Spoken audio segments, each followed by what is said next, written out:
Ako'y natatangi. Akda, J. Lugo.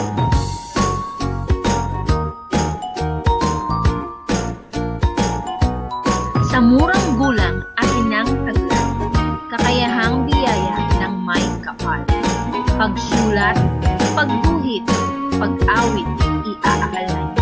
Pag-arte, pagtula ay aking inaaral.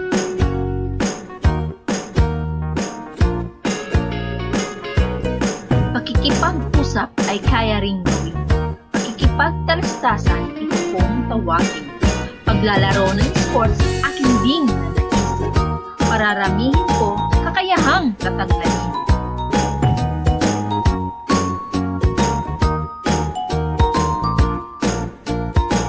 Lahat ng kaya ko, aking lilinangin.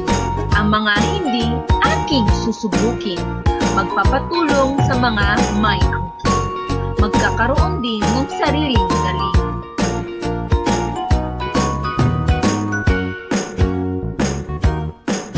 Talentong angkin ay ituturo sa iba.